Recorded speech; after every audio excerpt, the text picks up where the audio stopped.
Welcome back to the weekly news roundup. This is the privacy edition. Before we dive on into the news, you can help support the channel by having a look at our affiliates. One we are highlighting today is ExpressVPN. If you are in need of a VPN, use my link tlm.li/EV, and this is going to get you a link into an excellent VPN service. You can get an entire year of it for $40, I believe. And you can go ahead and start surfing the web in privacy. Let's jump into the news. All right, so first, EU demands major concessions from Google over the Fitbit deal. We've been talking about this. We hit it when it first happened, like the day of. I actually changed my plans for the feature story that day when it came out. I think we mentioned this briefly last week, but now they are requiring a pledge requiring that health data will not be used to improve the search engine. Google's already said from the very outset that they're not going to do that. My take on this, though, is it's a little bit more frightening because there's a whole lot more nefarious things Google can do than improve their search results. Come on, people. If you still have Fitbit right now, I implore you, jump off the Fitbit train. Delete that crap. Delete all your data. Send them a letter. Tell them you do not want any of your data in any way, shape, or form ever reaching Google. You're abandoning ship before the sale is complete. Be done. Because that is going to be a bad thing. This is your reminder. Go watch The Selfish Ledger. They are trying to gather every bit of data about everybody that they possibly can for all sorts of weird and nefarious Borg-like ends. So that is, though, the latest, we should all feel secure now because Google won't use our Fitbit data to improve search. I'm sorry, there's more nefarious things that big companies can do with data. All right, moving on, the Linux Foundation announces an open source exposure notification app based on the Google and the Apple APIs. Would you use the open source app? I wouldn't. I'm not interested. A lot of it is I just don't trust all the players involved, including the Linux Foundation, FYI. They're kind of crazy. Go to the Linux Foundation's websites, look at that contributors page, and they don't use the donations to help support Linux causes. They use their donations to help support social justice causes. What? It's on their website, unless they changed their website recently. But anyway, Linux Foundation and a lot of other companies, it's like Linux Foundation and a whole bunch of other people are helping produce open source exposure notification apps to combat COVID-19. Because if you've noticed, people are just dying left, right, and center from the disease, even though the Centers for Disease Control is basically saying, yeah, our death count's actually much lower. In fact, the only thing spiking death counts right now is people kind of off in themselves. Nobody's talking about that. Claimed way more lives than COVID. But regardless, we're all going to die. So everyone put the app on their phone and then, guys, I don't care if it's open source. Google's involved, Apple's involved, backdoor APIs are involved, and this enables you to, requires you to have Bluetooth perpetually enabled. This is a hacker's dream. I'd avoid this at all costs. Go back to the old-fashioned contact tracing for sure. If you follow the police surveillance type stuff like the EFF does, the Electronic Frontier Foundation has at atlasofsurveillance.org, click on this little arrow down here and you can see all the various data points and what type of surveillance is going on in the world near you. Of course, I think they're really only focusing here on the United States. Why is my map not loading? My map was loading just fine the other day. Oh, there it goes. All right. Just taking a second, apparently. So, wow. This, when I was, playing around with this yesterday, this map was, loading in a hot instant. I don't know. I don't think it's because we're streaming necessarily. But anyway, the map seems to have frozen on me. I actually had good experience with it, though. You can zoom in on the map. You can zoom into your various regions and localities. Let's just refresh it, see if we can do that. And then you can kind of see who around you is using surveillance data and what type of surveillance data are they using. So my local city's on here. It's not the city itself. It was actually the campus apparently runs some drones. So you can kind of see over here. You can kind of narrow in on where you are and kind of zoom in. You can see right there's my county right there in central Pennsylvania. And if you click on it there, you can actually get the information. It's loading a little bit slower. So here, the University Police Department, they're using surveillance drones. Apparently they have one drone. And it's, they have a link for an academic report apparently. But you can kind of see what type of surveillance is going on in your neck of the woods. So if that is something that is curious to you, of course, don't look at Washington if you don't want to be scared. It's just taking forever to load because there's so many of them. This perpetual line of surveillance. So if that's interests you, go ahead and have a look at that. All of the links of these are in the description down below. Follow on over to the website and grab the list of links. All right, Google reportedly peeks into Android data to gain an edge over third-party apps. We kind of knew this was going on, but I love this photo here. There's a guy over here. He's just looking at something on his phone, having a good time. There's the Android bot. Ooh, look at what you're doing.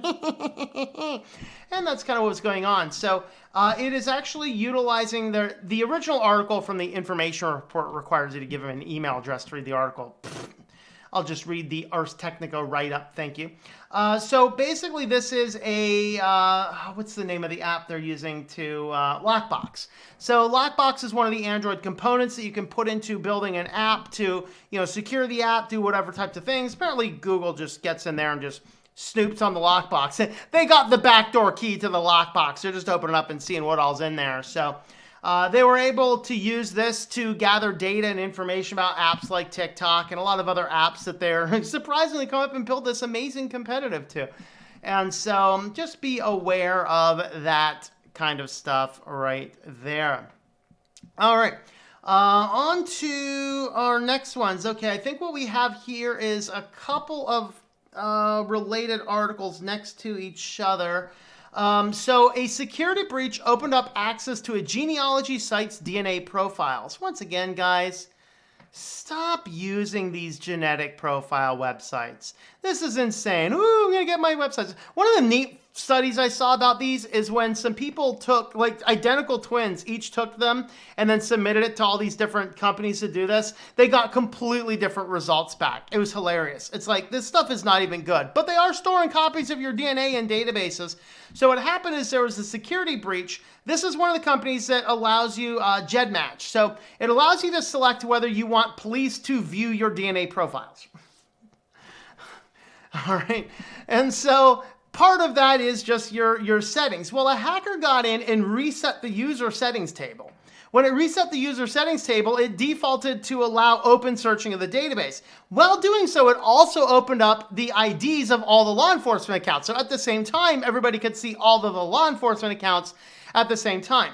The company did spot it. They admitted to it, which is good, unlike what we'll see in a bit. And then they shut down the database and then they reset everybody.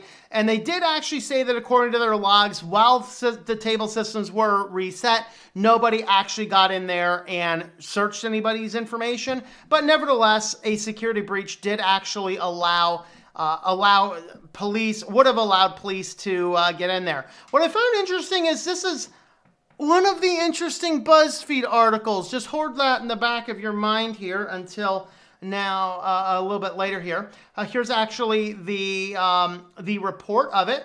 So literally, I have to deeply respect this company for how quick and open and honest they were. So this was reported July 20th. The incident occurred July 19th. July 19th, they experienced a security breach. The case was open for approximately 3 hours. During this time, users who did not opt in for law enforcement matching were available for law enforcement matching, and all law enforcement profiles were made visible.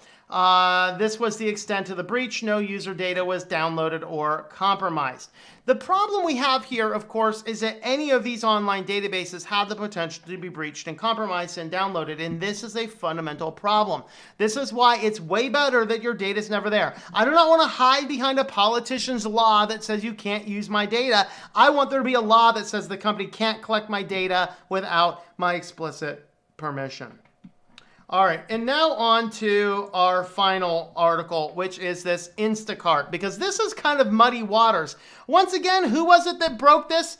BuzzFeed. We all know BuzzFeed is amazing for their journalistic integrity. Yeah, I'm being facetious, by the way.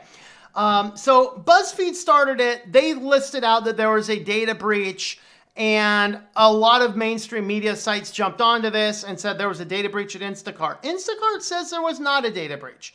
Now, which is true? this is interesting. This is actually looks like the exact same thing that happened with the Ring accounts.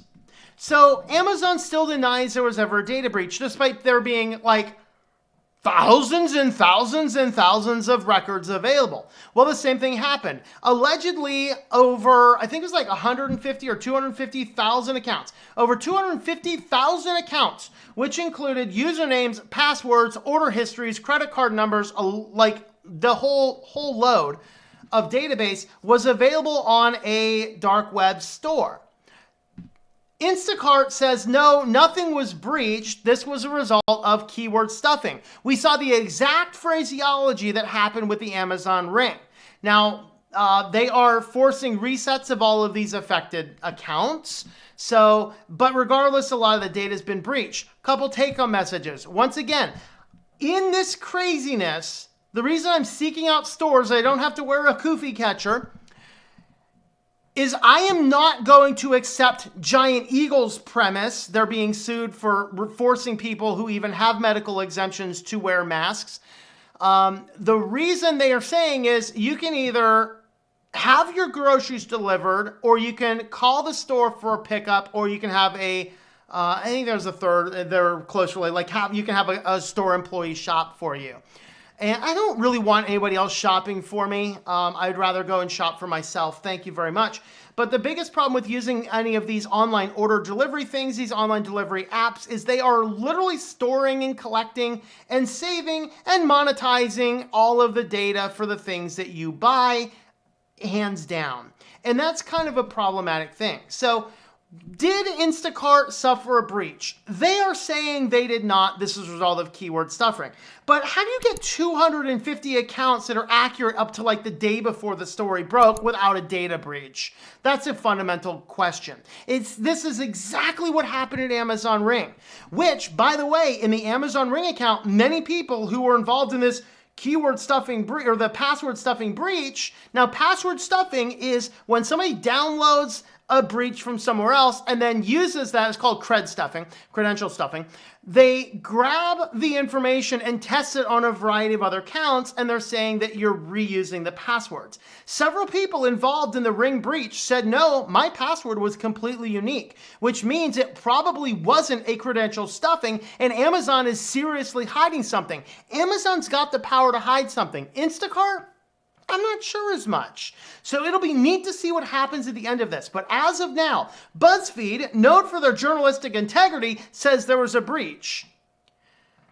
Instacart comes out and says there was not a breach. Yet the number of instances is way more than you can easily get from a cred stuffing attack. It looks more like a data breach. So I think that this is an ongoing case. Nevertheless, kind of problematic when you have your entire order history online. This is something I don't really want. This is also why I don't use Shoppers Club cards. Because even if you're going to the store and paying cash, you're doing the right thing, going to the store, you're paying cash, you're shopping for yourself, you're even wearing the kufi catcher. You swipe that store loyalty card, they still get a record of everything you have, and that can be problematic. I highlighted why in a separate video about why I don't use Shoppers Club data. I'll go ahead and link that here, or card that in the video. All right, so there is the case on the Instacart. I don't think that we're going to see the end of this anytime soon.